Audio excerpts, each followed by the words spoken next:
말씀해 주고 있습니다. 언제나 어떠한 것이 존재할 때 그 존재적인 것을 상대와 상대를 통해서 알려줘야만 그것이 존재가 그 상대에게 전해질 수 있고 알 수 있는 그 모습이 되어지는 겁니다. 말 그대로 만든 자가 그 만든 것이 필요한 자에게 넘겨줄 때에 이것이 무엇이라는 것을 명확하게 알려주어야만 그걸 넘겨받은 자가 그 용도로 잘 사용할 수 있다라는 얘기지요. 그러므로 하나님께서 인간 사회, 우리에게 해 주셔야 될 그 일을 누구에게? 그 예수에게 명확하게 지목해 주었습니다. 내가 너를 이 세상 가운데 보내는 이유는 이거다 라고 명확하게 말씀을 해 주셨지요.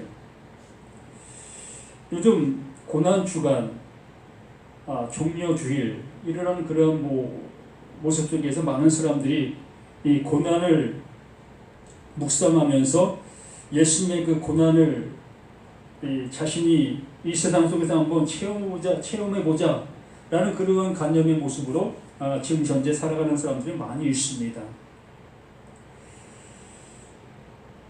우리는 그 고난을 모르는 겁니다.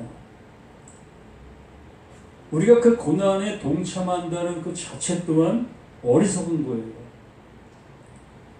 하나님께서 하나님의 일을 이루시는 그 모습으로 그 예수에게 그 일을 넘겨주신 거예요. 그러므로 그 예수만이 그 일을 이루실 수 있는 유일한 분이시지요. 그리고 그 하나님께서 세상 죄를 지고 가는 그 어린 양으로 이 세상 가운데 보내신 거지요. 그러므로 그 예수는 세상 죄를 지고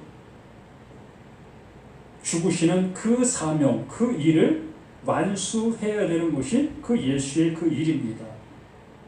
그러므로 그 예수가 그 요한에게 보여주고 있는 것은 그거밖에 없어요. 그걸 보여주는 거지요. 하나님께서 예수에게 보여주신 것, 또한 예수는 그 사도 요한에게 보여주고 있는 거지요. 또한 사도 요한은 그것을 보았다면 그것을 그대로 전달해 주어야 될 사명이 있는 거예요. 그리고 이 말씀을 통해서 우리는 명확하게 그 사실을 보고 듣고 깨닫고 또한 회개가 이루어지는 우리 자신들이 되어져야 하는 겁니다. 이것 외에 다른 어떠한 것을 여기서 상상하고 또 다른 어떠한 것들을 보았다라고 우리가 나가고 있다면 참 여러모로 옳지 않은 그러한 모습이 되어 갈 수밖에 없는 그 일들이 되어지는 거지요. 그러므로 나 요한이니 내가 듣고 볼 때에 이 일을 내게 보이던 천사의 앞에 경배하려고 엎드렸더니 그 예수가 자신에게 알려주신 그 사실을 알게 되어졌을 때에 지금까지 그 말씀을 통해서 보아왔고 행해왔던 그 모든 일들이 있지 않습니까? 이스라엘 백성들이라면 그 율법하에서 그 율법이 원하는 바의 모습을 따라 행동하고 있었던 수많은 것들, 그들이 준수하고 있었던 그 많은 것들, 또 하나님을 향해서 예배하고 드리고 있었던 많은 것들, 그러한 것의 결론이 그 예수에게 요한에게 보여주고 있는 그 모습이었다는 겁니다. 그걸 보게 되어지니 이제 그 요한은 그걸 알게 되어짐으로 인해서 그 알게 해준 그 예수를 향해서 경배를 드리려고 하는 그 모습에 있었던 겁니다. 우리도 이 세상 속에서도 그러한 이치의 모습을 행하고 있지 않았습니까? 나에게 정말 어찌 보면 생명과 같은 그런 은혜를 베푼 그 사람을 향해서 나는 내 목숨을 바치겠습니다. 당신을 위해서라면 난 무엇이든지 하겠습니다. 라는 그러한 우리들의 모습도 이 세상 속에도 종종 볼 수 있게 되어진 일들이지요. 그러나 그 예수님께서는 그러한 요한을 향해서 단호하게 그렇게 하지 말라라고 말씀해 주는 겁니다. 9절 그가 내게 말하기를 나는 너와 내 형제 선지자들과 또 이 두루마리의 말을 지키는 자들과 함께 된 종이니 그리하지 말고 하나님께 경배하라. 오직 경배를 받으실 분은 하나님, 자신을 보내신 자도 하나님이시고 자신이 행한 그 일도 하나님의 일을 행한 그 일이라는 거지요. 그러므로 자신이 경배받을 어떠한 요건도 조건도 그 예수에게는 없다는 거예요. 오로지 그 예수는 그 하나님이 보내신 그 일은 그 일밖에 없다는 겁니다. 그러므로 사도 요한을 향해서 나도 그러한 모습에 있는 나이기 때문에 나에게 경배하는 것 이거 옳지 않다. 그러므로 나를 보내신 자 그 하나님 앞에 경배, 예배하라 라는 그 말씀으로 일축하는 이 말씀을 보게 되어집니다. 그러면서 10절은 또 내게 말하되 이 두루마리의 예언의 말씀을 임봉하지 말라 때가 가까우니라 라고 말합니다. 이게 무슨 얘기를 하는 걸까요? 그 요한에게 하나님이 그 예수에게 보여주셨던 그 많은 것들을 알게 해주셨습니다. 그러므로 요한도 똑같은 그 모습을 보게 된 그 자신이 되었지요. 그 자신이 되어진 그 모습 속에서 그 예수가 이걸 임봉하지 마, 때가 가까이 왔다라고 말하고 있습니다. 우리 요한복음에서 우리가 보아온 것처럼 내가 것이 너희에게 유익하다라고 이 8장입니까? 요한복음? 거기에도 명확하게 우리에게 말씀해 주시면서 내가 떠나가야 다른 보혜사 진리의 성령이 오게 될 것이고 그 진리의 성령이 오게 되어지면 죄에 대하여 의에 대하여 심판에 대하여 알게 해주게 될 거다. 이렇게 명확하게 우리에게 말씀해 주셨습니다. 그러므로 그 진리의 성령이 내게 임한다라는 그 표현의 모습을 이렇게 해주고 있는 겁니다. 이 두루마리의 예언의 말씀을 임봉하지 말라 때가 가까우니라. 그 보내심을 받았던 그 예수가 떠나고 다른 보혜사 진리의 성령이 우리 가운데 필수적으로 와야 되는 거예요. 이것을 마태복음에서 말씀했던 것처럼 구하라, 찾으라, 두드리라. 또 누가복음에서도 말씀했던 그 모습처럼 구하고 찾고 두드리는 자에게 가장 좋은 것, 성령을 선물로 주신다. 이것은 이미 하나님께서 만세 전에 주기로 작정한 그것이다 라고 말씀해 주셨던 겁니다.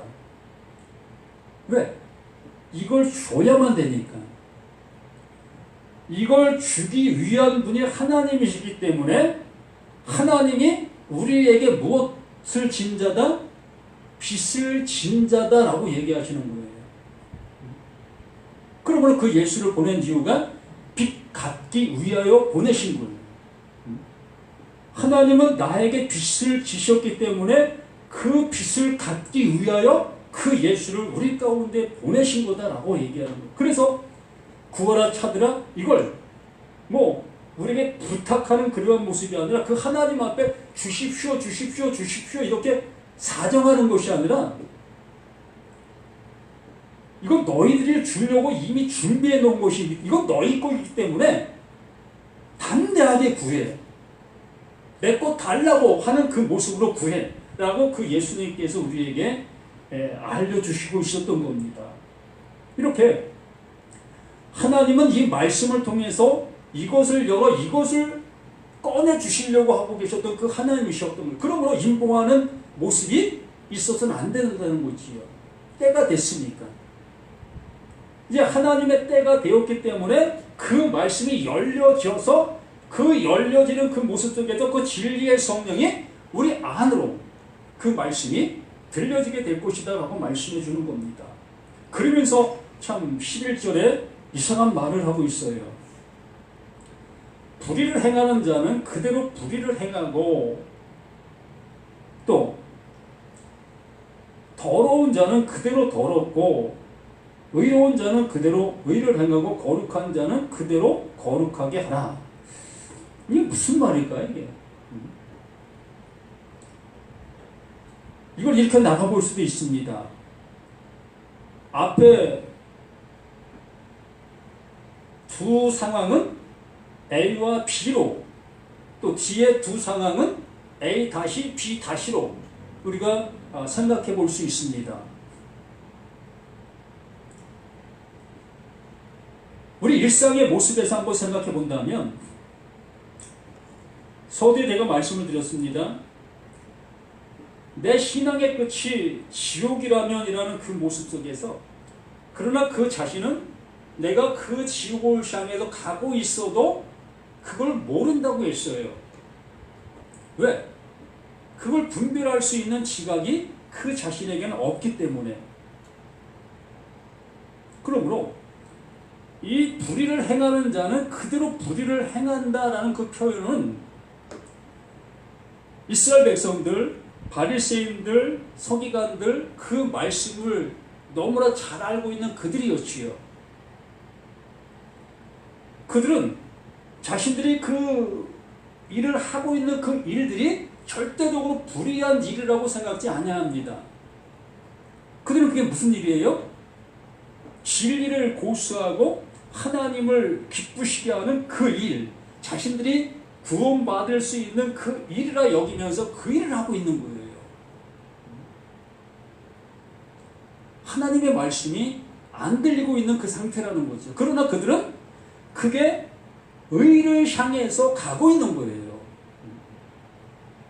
그러므로 이것을 전해주고 있는 진리를 가지고 있는 자가 있을 것이 아니겠습니까? 그러면 그 진리를 전하는 그 자가 있을 때에 그 말을 받아들이면 되어지는데 그걸 받아들이고 있지 않다는 얘기예요. 자신의 것을 그대로 고집하고 있다는 겁니다.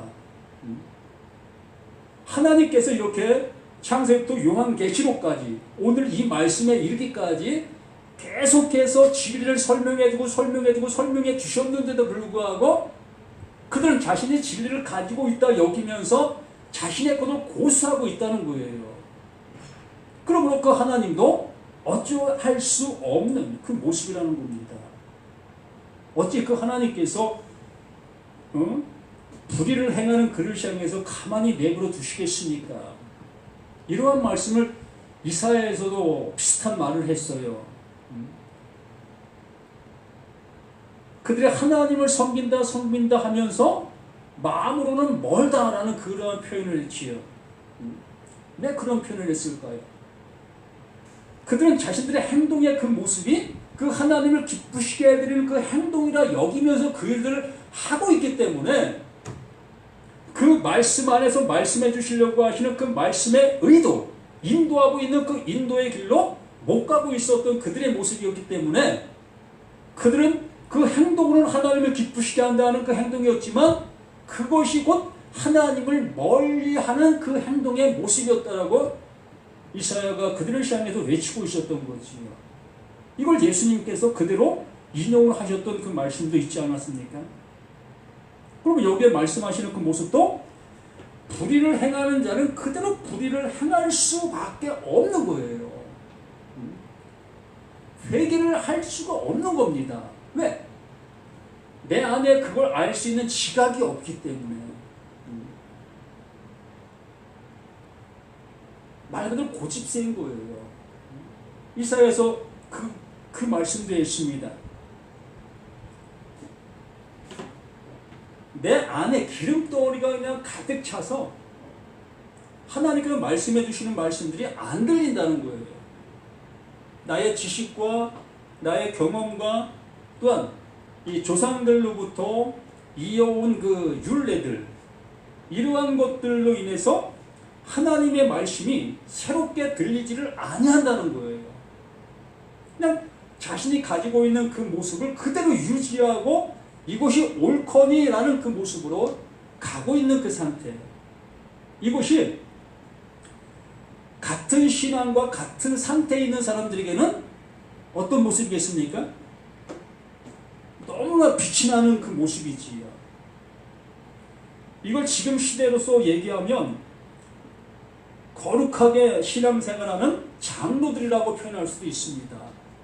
또 권사님들이라고 표현할 수도 있겠지요. 또 목사님들이라고 표현할 수도 있을 겁니다. 곧 하나님의 말씀을 잘 알고 있는 사람들의 모습이 이러한 거예요. 아니까 뭐라도 그 말씀이 어떻게 나를 인도하고 있으며 어떻게 하라고 하시는 그 하나님의 말씀으로 알고 있는 그 상태, 그 지식을 갖고 있기 때문에 이 모습 속에서 절대적으로 헤어나올 수가 없는 거예요.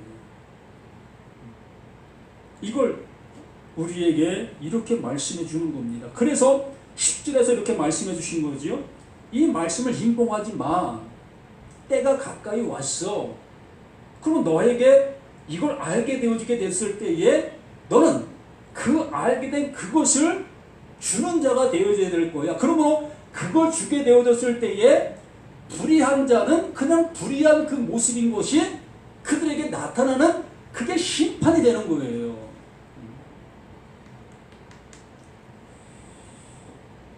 그 불의를 행하는 자는 그대로 불의를 행하고 더러운 자는 그대로 더럽고, 이거 정말 우리가 알 수 있는 그 불이라고 생각한다면 얼마나 좋겠습니까? 그거라고 이 말씀에서 말씀하시는 그거라면 얼마나 좋겠습니까?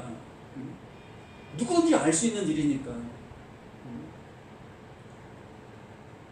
사람들을 때리고 욕하고 또 힘들게 하고 이러한 사람들이 불의한 사람이잖아요. 또 사기치고 거짓말하고 이러한 사람들, 이러한 모든 사람들이 우리가 볼 때 옳지 않은 사람들로 보여지고 자신들이 그 일을 하고 있는 자신들도 자신들이 불의한 존재라는 것을 알잖아요. 그 행동 속에서 너도 알고 나도 아는 그러한 불이라면 이 모두가 다 알 수 있는 그 모습이라는 거예요. 초등학교 교육을 받았든 안 받았든 인간의 모습이라면, 생각할 수 있는 여지가 있는 그 모습에 있는 사람들이라면 누구나 알 수 있는 그 모습인 겁니다. 내가 아는 그러한 모습이 여기에 말하고 있는 그거라면. 그런데 여기서 말하고 있는 이 불의와 더러움은 절대로 그러한 모습을 얘기하는 것이 아니기 때문에, 율법으로 말하면 너무나 깨끗한 자들이에요. 이걸 이 성경에서 표현하면 누구와 같다? 그 사울과 같은 자예요. 또 바리새인들, 서기관들, 그 장로들과 같은, 곧 유대인들의 그 전통에 너무나 잘하고 있는 그들의 모습이 이러하다라고 말하고 있는 겁니다. 그럼 불의한 자는 그대로 불의를 하고 더러운 자는 그대로 더럽고 의로운 자는 그대로 의를 행하고 거룩한 자는 그대로 거룩하게 하라. 그 말씀으로 인해서 이렇게 분별이 되는 거예요.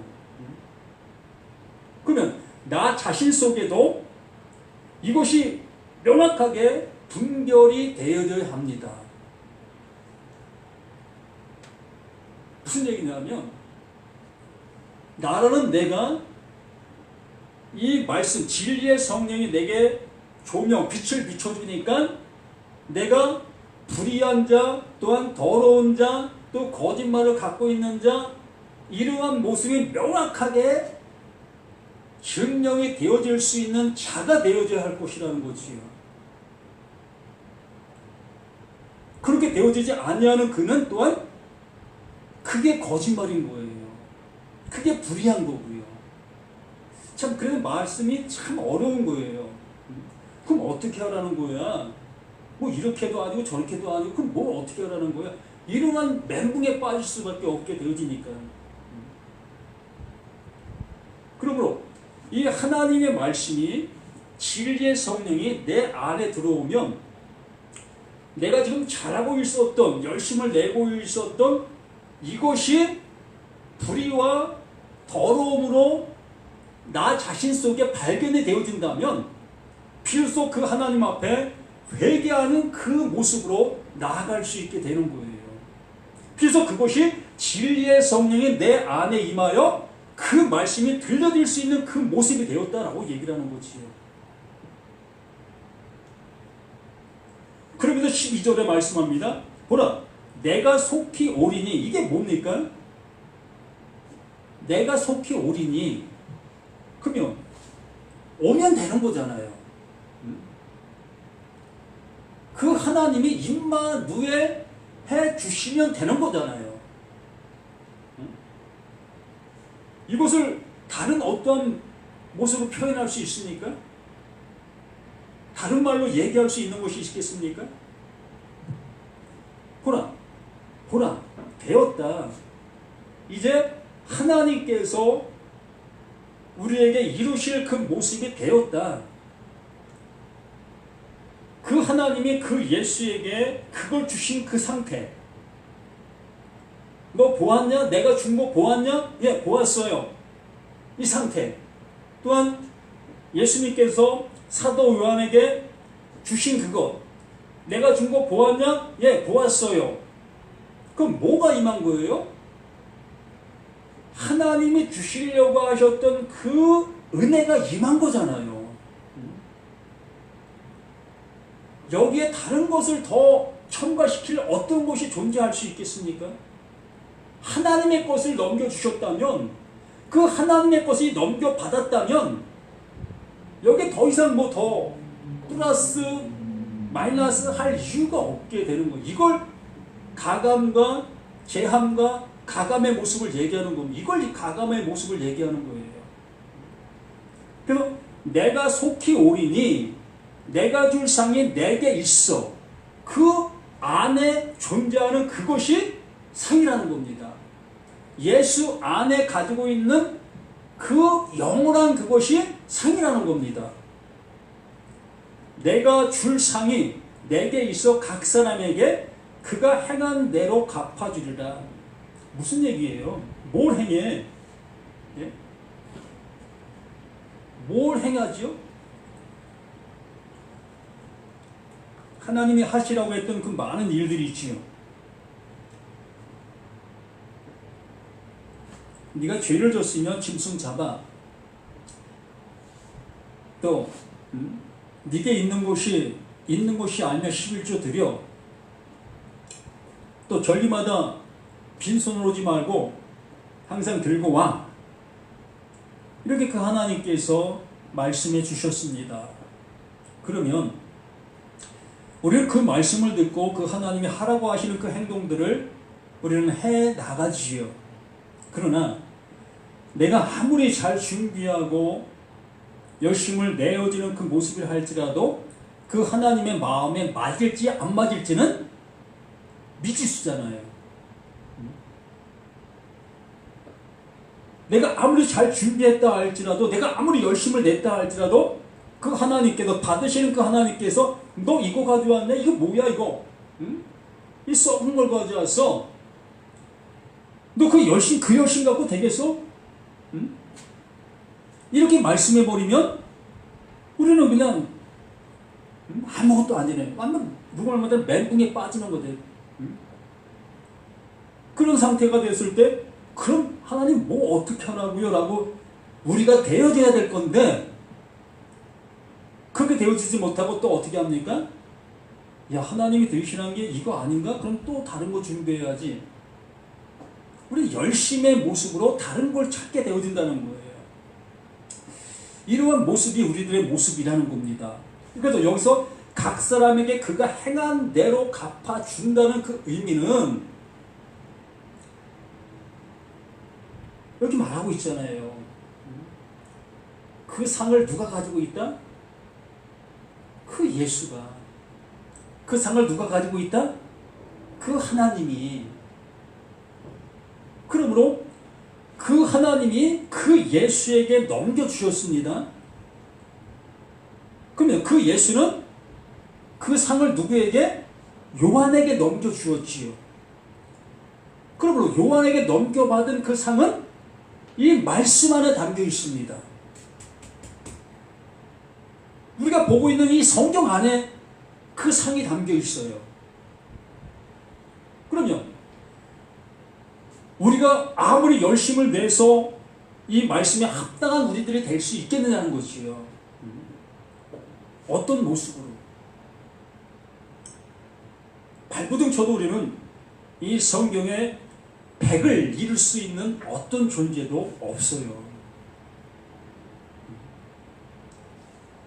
아무리 99까지 갔다 할지라도 그 100을 못 미치면 99는 다 헛것이 되는 거예요.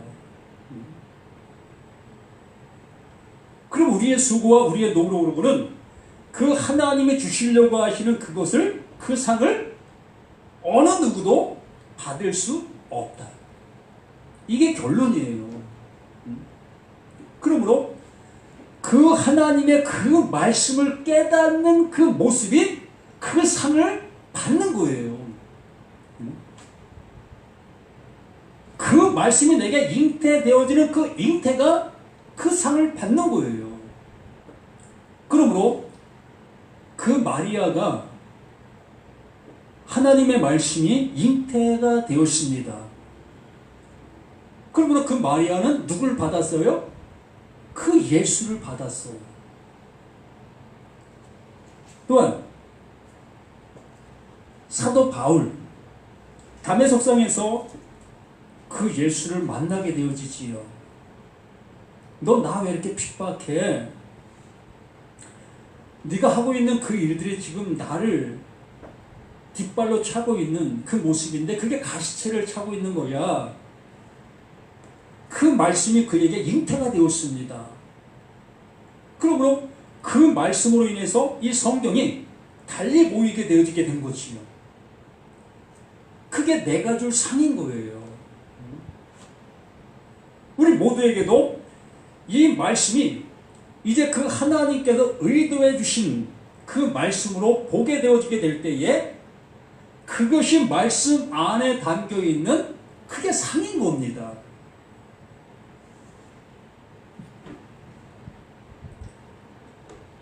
그걸 행한 대로 갚아주리라. 그 말씀을 품은 대로 알게 되리라. 요한복음 17장 3절에 말씀해 주신 것처럼 영생은 유일하신 참 하나님과 그가 보내신 자 예수 그리스도를 아는 것, 그게 영생이라고 말씀해 주신 거예요. 바로 그 예수 안에 그 하나님의 그 상이 담겨 있기 때문에 예수를 우리가 알게 되어지면 그 상이 내게 주어지는 거예요. 우리가 뭘 해서 그 상을 받을 수 있겠고 하나님 앞에 뭘 드려가지고 그걸 얻을 수가 있겠습니까? 그러면서 13절에 우리에게 이러한 말을 하는 겁니다. 나는 알파와 오메가다. 그 자신이 알파와 오메가. 또 그걸 설명해 주는데 그게 뭐냐 하면 처음과 마지막이다. 알파와 오메가가 뭐냐? 그게 처음과 마지막이야. 그러면 처음과 마지막이라는 그 표현은 시작도 그 예수, 끝도 그 예수. 다시 시작도 하나님, 끝도 하나님. 이걸 다시 표현해 주는 것이 시작과 마침이라 라고 표현해 주는 겁니다. 뭐 시작만 하고 또 끝만 하는 그런 모습이 아니라 시작에서부터 끝까지 그 하나님께서 하시는데 그것이 뭐다? 내가 줄 상이다. 그 안에 있는 것을 그걸 알게 됐다. 시작과 끝 모든 것을 그 하나님이 하시는 것으로 알게 되어질 때에 그게 내가 줄 상이다라고 말씀해 주는 겁니다. 그 예수가 그 진리의 성령이 속히 내게 오면 이걸 알게 되게 될 거다라고 말씀해 주시는 거예요. 다른 거 뭐 알려고 우리가 애쓰고 힘쓰고 그거 알면 뭐해요? 저기 있는 그 난이 있습니다. 저도 무슨 난인지도 몰라요. 또 관리를 어떻게 해야 되는지도 몰라요. 그냥 대충 하고 있습니다. 근데 안에 잘 자라고 있어요. 내가 식물학자도 아니고 세세하게 내가 알 이유도 없어요. 나는 저 나무가 저기 있기 때문에 내 마음에 이끌리는 대로 물을 주고 또 해가 필요할 때 해를 보게 해주고 난 그 정도밖에 못해요. 그 식물은 그 식물이 자라는 거예요. 바로 하나님께서 하시는 일이 바로 그러하다는 겁니다. 우리가 뭘 어떻게 해서 그 하나님이 너 됐어, 그러니까 내가 이거 줄게, 이런 것이 아니라는 거예요. 나는 나를 알게 되어지면 되는 거예요. 하나님은 이걸 원하시는 거죠. 내가 나인 것을 알게 될 때 그 하나님이 하나님의 일을 하실 수 있는 그 조건이 되는 거예요.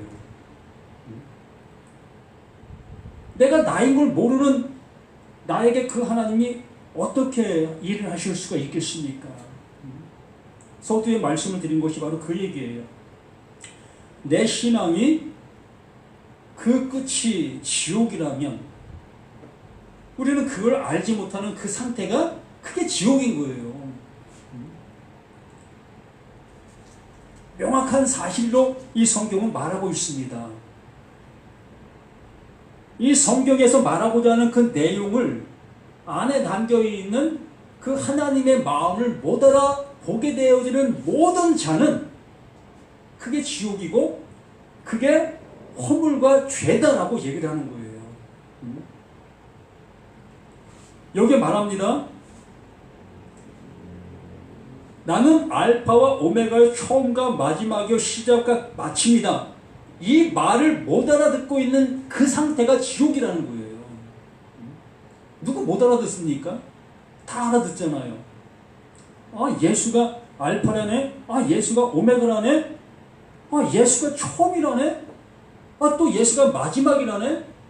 또 예수가 시작하신다네? 또 예수가 마침으로 마치신다네? 이거 모르는 사람 누가 있어요?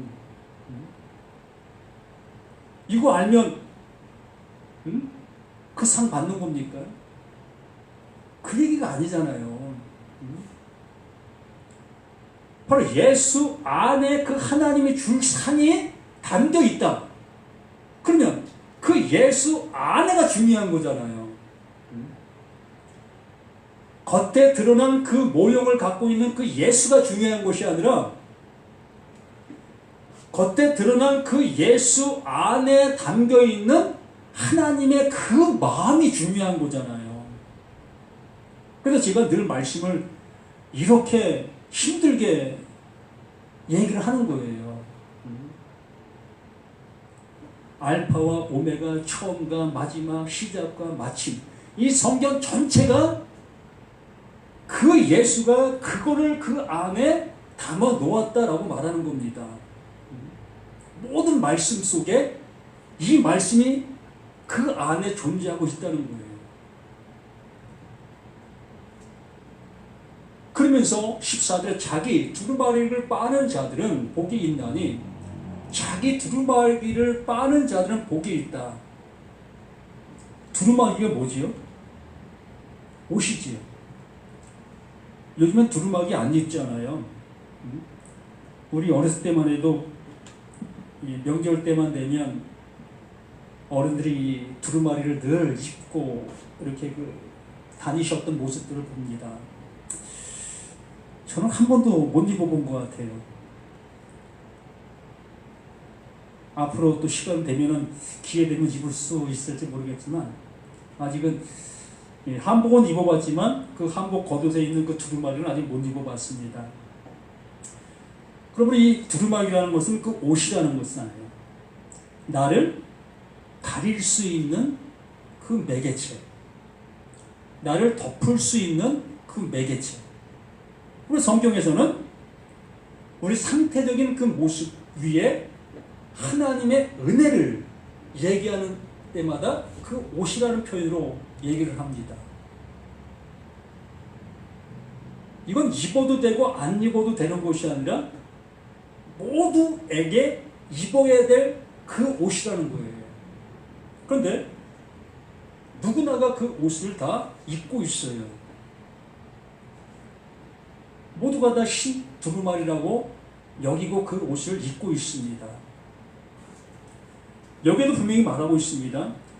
두루마리를 빠는 자들은 복이 있다고 얘기했어요. 누구나가 다 그 두루마리를 입고 있는 그 상태라고 했어요. 처음에는 어떤 두루마리를 입습니까?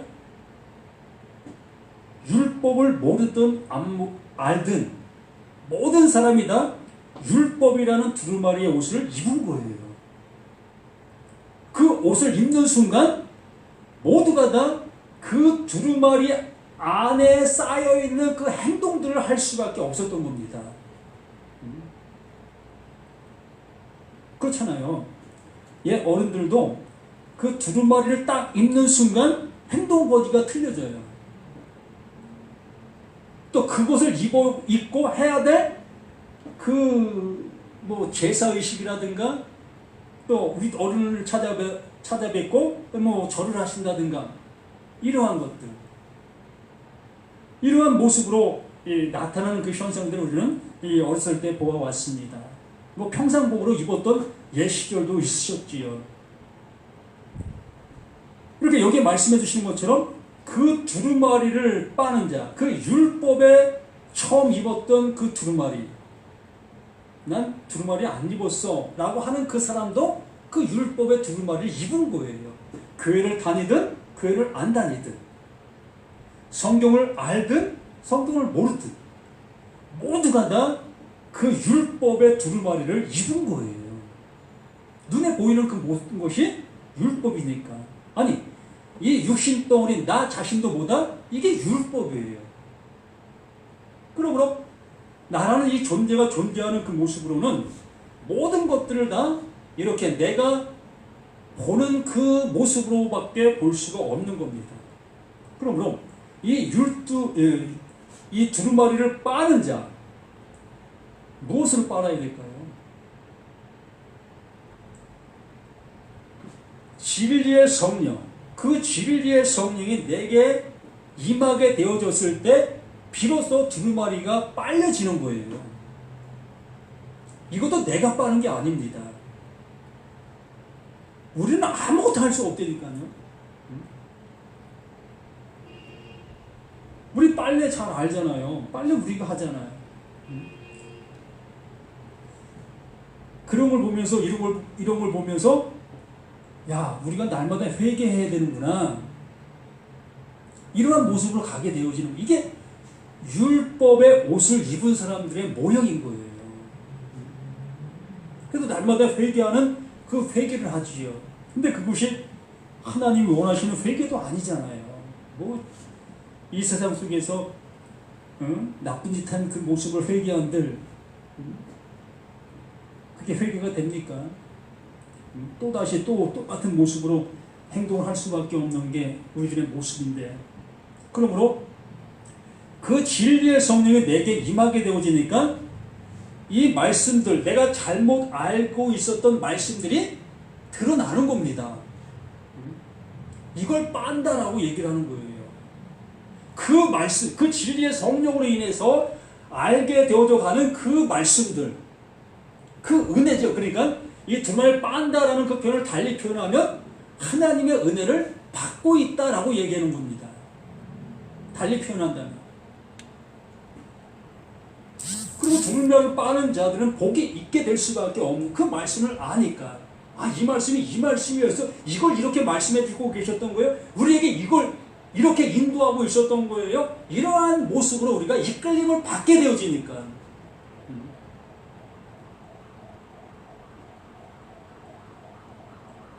이는 그들이 생명나무에 나아가며, 그렇잖아요. 진리의 성령을 통해서 이 말씀이 무슨 말씀인지 알게 되어지니까 아, 이게 생명나무였어요? 그 생명나무와 함께하는 그 모습이 되어지는 거죠. 요한복음 15장에 말씀해 주신 것처럼 아버지는 농부다. 그 예수는 포도나무다. 또 나는 가지다.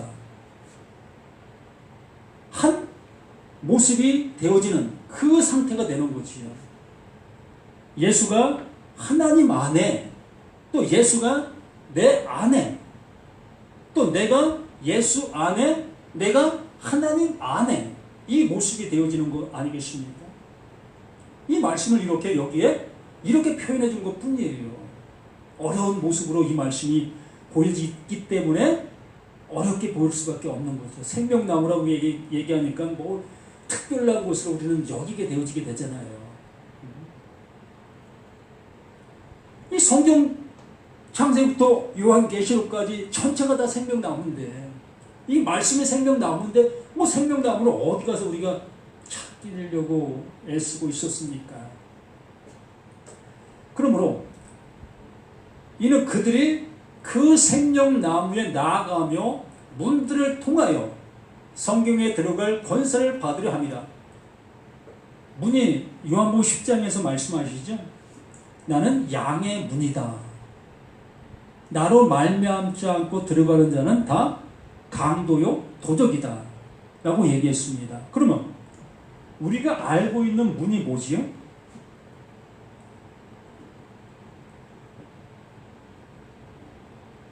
성경이잖아요. 말씀이잖아요. 말씀이 문이에요. 그래서 두 문이 있는 거지요. 율법의 문이 있고 복음의 문이 있고, 항상 둘로 나뉘는 거예요. 말씀을 알든 모르든 항상 우리는 두 부류의 모습으로 가고 있는 겁니다. 진리의 성령이 내게 임하게 되어지면 복음의 문으로 들어가게 되는 거고, 진리의 성령이 내게 임하지 아니한 상태에서는 율법의 문으로 들어가는 거예요. 그래서 그 문으로 들어가서 거기서 먹고 거기서 마시고 그걸 통해서 자신이 살아가는 거예요. 신명기에 말씀해 주신 그 모습처럼 그 떡반죽 그릇, 그 모습이 이 성경 전체 모든 게 다 어우러져 있는 그 상태의 모습인 겁니다. 그러므로 여기 말씀해 주신 것처럼 문들을 통하여 성에 들어갈 권세를 받으려 함이로다. 여기는 문들이라는 그 표현을 쓰고 있습니다. 이 단수가 되어야 되는데 복수가 되어지지요. 왜 복수가 되어질까? 이제는 그 예수가 육신을 입고 이제 행했던 그 일들을 이제 멈추시고 진리의 성령으로 이제 임하시게 되어지지요.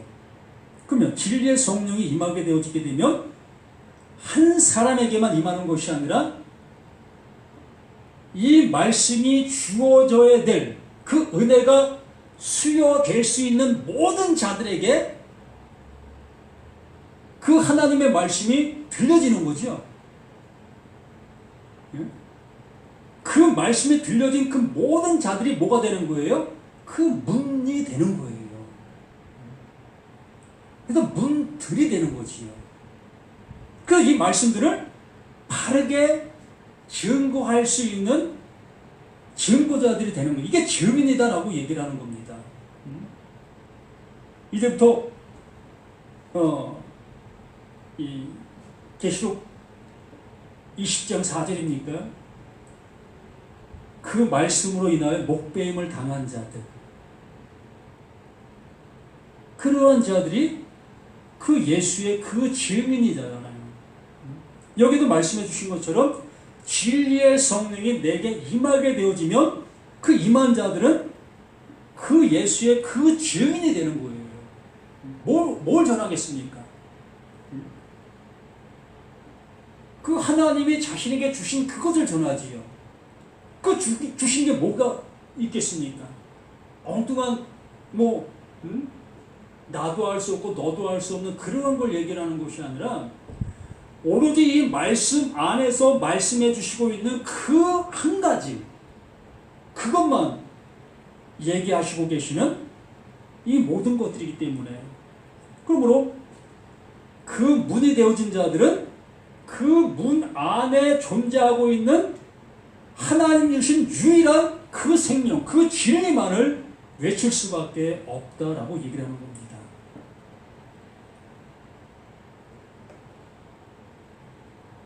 그러면서 그들이 생명남에 나간 문들을 통하여 성에 들어갈 권세, 이 권세라는 것이 이 히브리어로 헬라어로 엑수시아라는 그 말인데, 이 엑수시아는 뭐냐면요,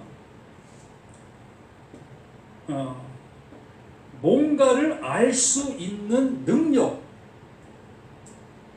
그 알게 된 것을 나타내는 것, 이게 권세, 이걸 능력이다, 이걸 권세라고 얘기를 해요. 그러므로 하나님께서 내게 알게 해주신 그것만 전할 수 있는 그것이 권세예요. 뭐 그 권세를 사람들을 향해서 사용하는 그러한 권세가 아니에요. 이 성경에서 말하는 권세는 오로지 그거밖에 없어요. 하나님께서 내게 알게 해주신 그 사실을 이렇게 나타내 보일 수 있는 그것을, 이걸 권세다라고 얘기를 하는 겁니다. 많은 목사님들이 그 권세를 사용해서 엉뚱한 방향으로 사용했던 수많은 일들이 있었습니다. 이것이 정말 그 하나님을 향해서 대적하고 있었던 그러한 모습들이었지요. 그러나 그 상태 속에서는 그 절대로 하나님을 대적한다 여길 수가 없었던, 그게 옳은 것이었으니까. 자신들이 행하고 있는 그 불의가 그게 옳은 것이었기 때문에, 그 하나님을 정말 기쁘시게 하는 그 일로 여기고 그 일들을 행하고 있었던 거기 때문에, 그러므로 이렇게 말씀을 진리의 성령께서 알려주시는 그 모습으로 전하게 되어지면 다들 도망갈 수밖에 없어요.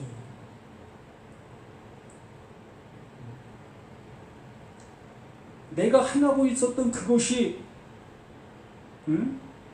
여기에 말하고 있었던 모습처럼 더러운 것이고 그게 불이라고 얘기를 하는데, 어느 누가 그걸 예, 불이 맞습니다, 내가 더러운 걸 하고 있었던 거예요, 이렇게 받아들이는 사람이 있겠느냐는 거예요. 저도 그랬어요. 저도.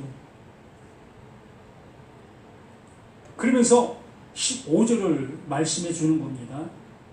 이게 여기에 말씀해 주시는 말씀도, 이 말씀을 세상 속에서 찾으려고 하면 또 엉뚱한 길로 가는 거예요. 언제나 이 말씀은 그 예수 자신에 대해서 말씀해 주시는 거고, 그가 행하실 그 모습을 향해서 말씀해 주시는 거예요. 예수가 오셔야 될 그곳을 향해서 말씀해 주시는 거랍니다. 예수가 구원해 주셔야 될 그곳을 향해서 말씀해 주시는 거예요. 이 세상 속에 이러한 존재들을 찾고 있다면 딴스딴 얘기를 할 수밖에 없지요. 그러므로 개들과 점수가들과 음행하는 자들과 살인자들과 우상숭배자들과 및 거짓말을 좋아하며 지어내는 자는 다 성 밖에 있으리라. 진리의 성령이 임하지 아니한 모든 자는 100% 성 밖에 있는 것이고, 진리의 성령이 임하지 아니한 모든 자는 다 개들이고 점술가들이고 음행하는 자들이고 살인자들이고 우상숭배자들이고 거짓말을 하는 거예요. 그러나 그들 스스로는 자신들이 그러하다는 것을 전혀 인지하지를 못하고 있는 것이기 때문에 문제가 되는 거예요. 그래서 그 예수님께서는 그들을 향해서 이 독사의 새끼들이라고 얘기할 수밖에 없었던 겁니다. 그게 그들에게 맞춤 복음이 되는 거지. 그 말로 그들에게 해 주어야만 되는 거기 때문에. 저 또한 이 말씀을 이 말씀 그대로 전할 수밖에 없는 거예요. 개들 먹은 것을 토해놓고 다시 가서 먹는 게 개들인 겁니다. 그러면 개들을 신앙의 모습으로 표현한다면 어떻게 되겠습니까? 우리가 이걸 예배라고 얘기를 해요. 이걸 수요 예배라고 얘기합니다. 그래서 나는 그 예배를 그 하나님 앞에 드려야 된다는 그러한 모습으로 이 자리에 왔습니다. 이게 개예요. 바로 내가 개가 될 수가 있다고요. 내가 그러한 사상과 그러한 모습으로 이 자리에 내가 서 있다면 내가 개가 되는 거예요. 그 일을 계속해서 반복해야 되는 그 신앙, 그 행위, 그게 개예요. 그렇게 해야만이 내 마음이 좀 개운하고 그 하나님 앞에 뭔가 좀 행복 같고 이러한 상태적인 그 모습. 제가 지난주에 마태복음 7장에서 거룩한 것을 개에게 던지지 말고 또 진주를 돼지에게 던지지 말라라는 그 말씀을 전했는데 참 듣는 사람들마다 기분이 많이 상한 모습을 보았습니다. 안 상하면 이상하지. 당신이 개라고 하는데 당신이 돼지라고 얘기하는데 기분 좋아할 사람이 어디 있겠습니까? 근데 그게 복음인데요. 내가 개인 것이 발견되어지고 내가 돼지인 것이 발견되어질 때 그게 하나님이 나를 향한 복음의 모습으로 말씀해 주신 거기 때문에 나를 살리시기 위해서 그렇게 말씀해 주신 거기 때문에 여기도 똑같이 그렇게 우리에게 말씀해 주시고 있는데 이 말씀을 보면서도 깨닫지 못하기 때문에 개들로 남는 거예요. 또 점술가들로 남아있는 거고 이 점술가라는 거 하니까 점치는 그 점쟁이들을 얘기한다고 생각하는데 이 원어의 모습을 보면요. 이 점술가는 이 약사와 같은 사람이 약사가 뭘 하지요? 약을 조지하지요. 그래서 교회들을 향해서 말씀을 여기 말씀 저기 말씀 이렇게 빼내가지고 전하지요.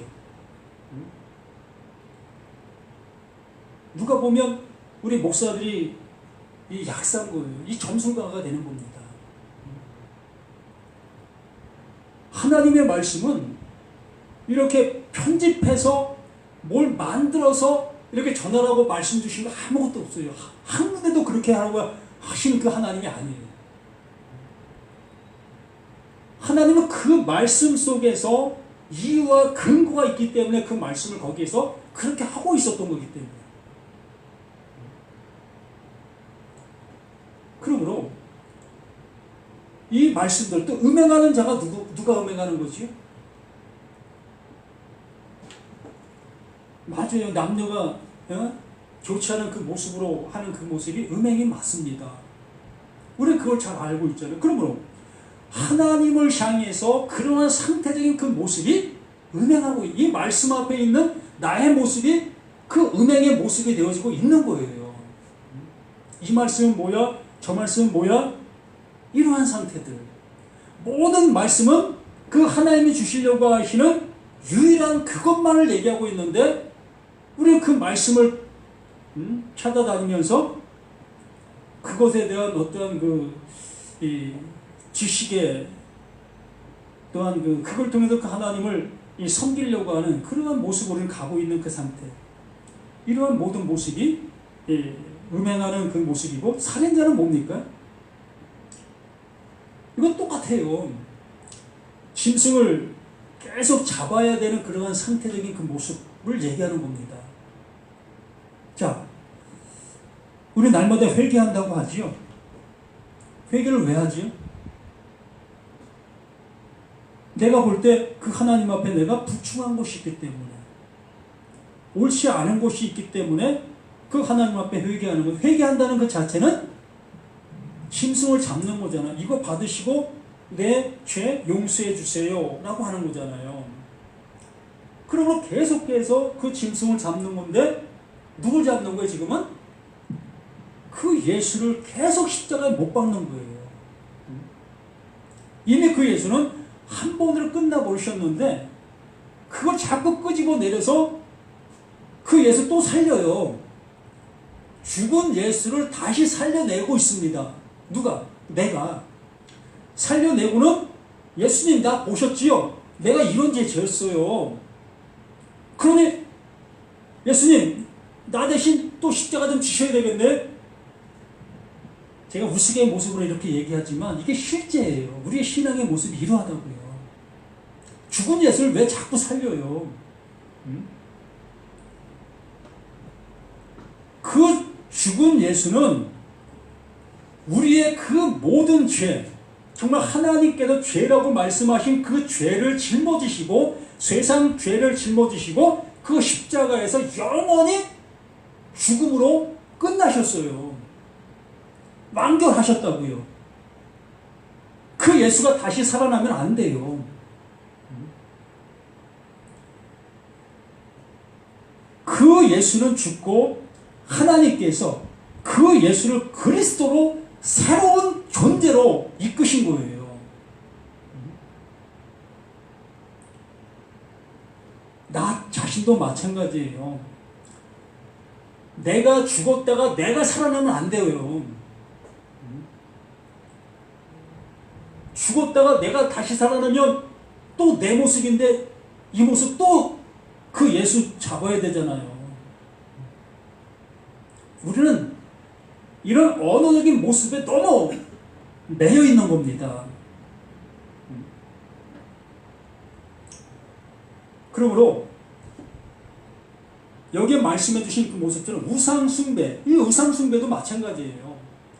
다른 신을 섬기고 있는 그 상태가 우상숭배하고 있는 거예요. 하나님의 말씀을 그 하나님이 의도하신 그 말씀으로 못 알아듣고 있는 그 상태가 우상숭배예요. 형체를 만들잖아요. 내가 뭔가를 해야 될 그 모습으로 만들어내잖아요. 이게 우상숭배인 거예요.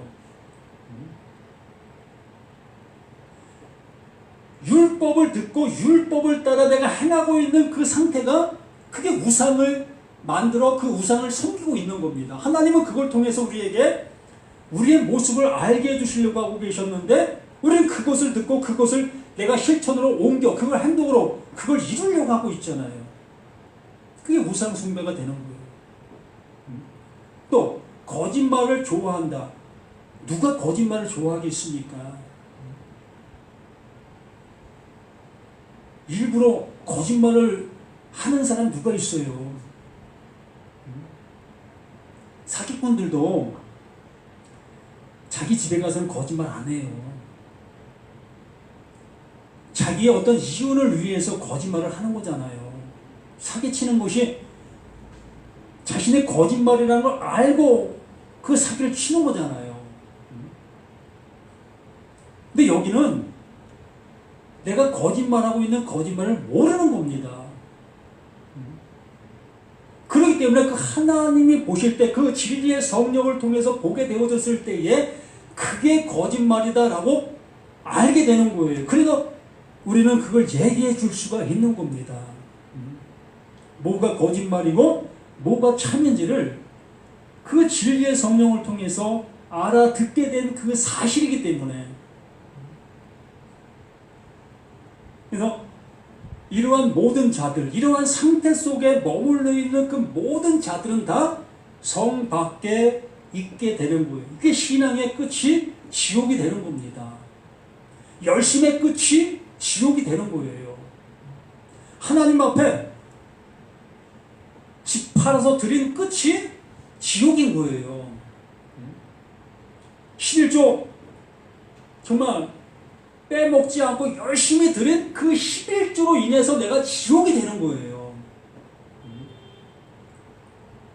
너무 엄청나잖아요.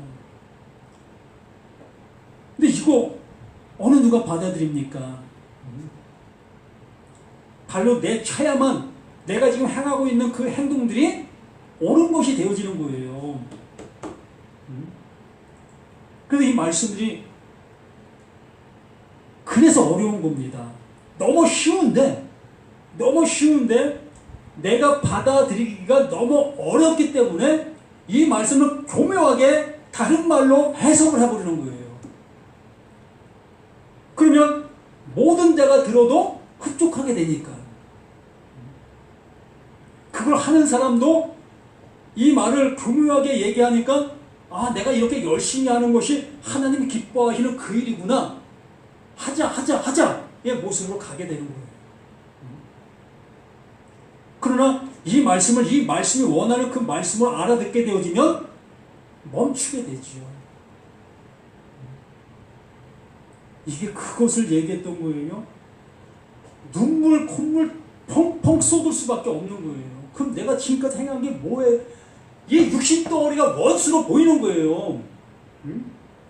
내가 그 하나님 앞에 정말 철천지 원수로 나타나는 겁니다. 누가? 나 자신이. 그런데 어떻게 해요? 내가 내 육신 목 벨 수 있겠습니까? 저 아스팔트에 내 육신을 내던질 수가 있겠습니까? 못 던지잖아요. 그래서 비로소 그 진리의 말씀이 내게 알게 되어진 그것을 내 육신에게 퍼버 넣는 거예요. 계속 흘려주는 겁니다.